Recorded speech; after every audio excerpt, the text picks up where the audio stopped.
नमस्कार. मी यशवंत कोळी, महाराष्ट्र पोलीस दलातून सेवानिवृत्त आहे. मी शासकीय कर्मचारी अधिकारी यांना शिस्तभंगविषयक कारवाईत शासकीय नियमाप्रमाणे योग्य ती मदत करतो.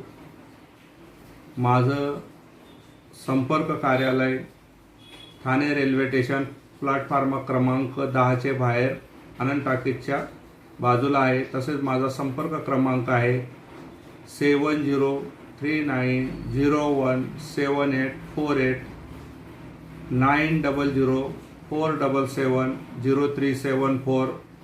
हे माझे प्रचलित क्रमांक आहेत.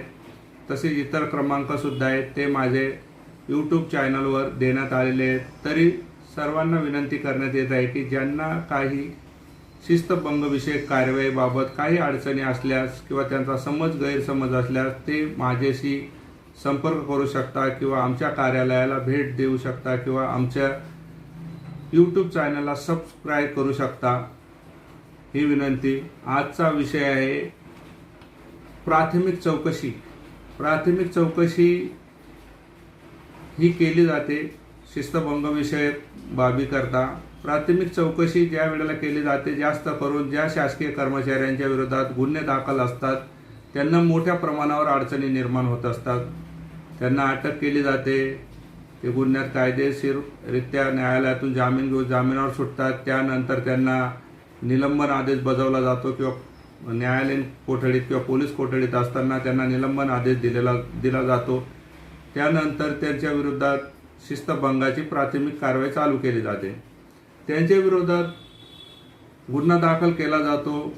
जास्त करून लाचलुचपत विभागाबाबत मोठ्या प्रमाणावर शासकीय कर्मचाऱ्यांना त्रास होतो. सदरचा गुन्हा दाखल झाल्यानंतर त्यांच्या विरोधात शिस्तभंगाची कारवाई केल्यानंतर सदरचे अधिकारी कर्मचारी खूप मोठ्या ताणतणावाखाली असतात. त्यांचा सामाजिक दर्जा, त्यांचं सामाजिक हित किंवा सोबत काम केलेले अधिकारी कर्मचारी याबाबत त्यांच्यावर मोठा ताणतणाव असतो आणि त्यावेळेस त्यांच्यावर प्राथमिक चौकशीचा आदेश केला जातो. त्यानंतर त्यांचा खुलासा मागवला जातो किंवा त्यांना प्राथमिक चौकशीला पाचारण केलं जातं. त्यावेळेला बऱ्याच वेळा त्यांच्याकडनं सर्रासपणे चुका होतात. प्राथमिक चौकशीमध्ये अनाठायी खुलासे सादर केले जातात व योग्य पद्धतीने त्यांना मांडणी करता येत नाही. त्यामुळे ज्या काही त्यांच्यावर दोषारोपाच्या बाबी मांडल्या गेलेल्या आहेत त्यात त्यांना पुन्हा विभागीय चौकशीमध्ये योग्यरित्या बाजू मांडता येत नाही, कारण वेगळेच प्राथमिक चौकशीत खुलासे असतात व विभागीय चौकशीत दोषारोप वेगळा असतो, साक्षीदार वेगळे असतात, अभिकथन वेगळे असते. प्राथमिक चौकशी आणि दाखल असलेला गुन्हा या दोन्ही विभक्त बाबी आहेत. गुन्ह्याचा तपास जर निरंतर चालू असेल तर त्याबाबत जास्त करून खोलवर विभागीय चौकशीत किंवा प्राथमिक चौकशीत त्याचा उल्लेख करायचा नसतो, त्या बाबी पडताळायचा नसतात. फक्त शिस्तभंग काय झालाय, शासकीय कर्मचाऱ्याकडून त्या खात्याचे शिस्तभंग काय झालाय आणि त्याचा विपरीत परिणाम काय झालेला आहे, शिस्तीवर काय परिणाम झालाय, वर्तणुकीला बाधा कुठं आलाय, याकरता कृताकृत कसुरीसाठी प्राथमिक चौकशी केली जाते. परंतु बऱ्याच वेळेस कर्मचारी हे आपल्या विरोधात दाखल असलेल्या गुन्ह्याची कथन किंवा त्याची स्टोरी संपूर्णपणे त्याच्यात लिहून काढतात. खरे खोटे मुद्दे त्याच्यात प्राथमिक चौकशी अधिकारी यांच्याकडे सादर करण्याचा प्रयत्न करत असतात. परंतु दाखल असलेला गुन्हा आणि शिस्तभंग बाबी या दोन्ही विभक्त असल्याने योग्य विचारांती प्राथमिक चौकशी अधिकारी यांच्याकडे जबाब द्यायचा आहे. त्याबाबत विचारपूर्वक अभिलेख सादर करायचे.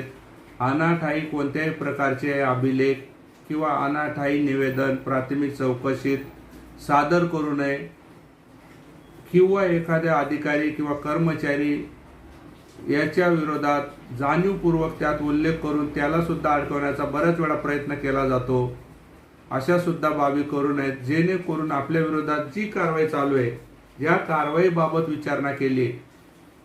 बरेच वेळेस प्राथमिक चौकशी अधिकारी हे फक्त पत्र देतात की तुमच्या विरुद्ध प्राथमिक चौकशी सुरू करण्यात आली, परंतु प्राथमिक चौकशीत त्यांना कोणत्या बाबीवर उत्तर सादर करायचे किंवा खुलासा सादर करायचा आहे याबाबत मुळातच त्या पत्रात उल्लेख नसतो, त्यामुळे त्यांची द्विधा मनस्थिती होते व ते अनाठाई काहीतरी विचार करून प्राथमिक चौकशी ज्या दिवशी करण्यात येते त्या दिवशी वेगळं उत्तर सादर करतात, वेगळी माहिती सादर करतात आणि त्यामुळे ते स्वतः त्या गोष्टीमध्ये अडकतात.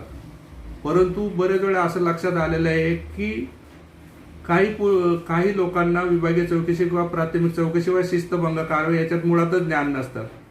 मग त्यासाठी ते काहीतरी विनंती वेगळी करतात, मला माफ करण्यात यावे, माझ्याकडनं प्रथमच हे घडलेलं आहे.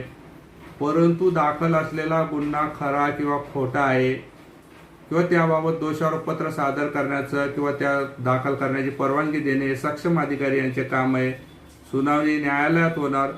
प्राथमिक चौकशी, विभागीय चौकशी, शिस्तभंग कारवाई हे दोघं गुन्हा आणि कारवाई हे वेगळे भाग आहेत. त्यामुळे संक्षिप्त उत्तर प्राथमिक चौकशीत व मुद्देसूद त्याच बाबीवर द्यायचं आहे. शिस्तभंग ज्या बाबीकरता सुरू केले गेलेले आहे.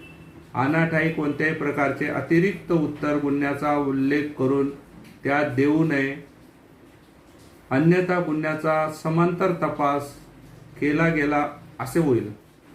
परंतु बरेच वेळेस प्राथमिक चौकशी अधिकारी हे सुद्धा अपचारी यांना त्याबाबत अवगत करत नाही की सदरची चौकशी ही फक्त कृताकृत कसूरीसाठी किंवा शिस्तभंगासाठी आहे. बरेच वेळेस असं विभागीय चौकशी चालू होते त्यावेळेस प्राथमिक चौकशी अधिकारी यांनी घेतलेले जबाब बघितले ते अतिरिक्त उत्तर गुन्ह्याचा उल्लेख करून त्यात देऊ नये, अन्यथा गुन्ह्याचा समांतर तपास केला गेला असे होईल.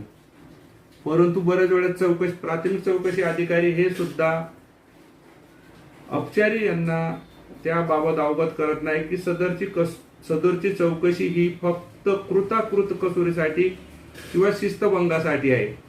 बरेच वेळेस असं विभागीय चौकशी चालू होते त्यावेळेस प्राथमिक चौकशी अधिकारी यांनी घेतलेले जबाब बघितले तर ते 5 पानाचे किंवा 6 पानाचे असतात किंवा मॅरेथॉन असतात बरेच काही. परंतु त्याच्यात गुन्ह्याचा पूर्णपणे उल्लेख असतो.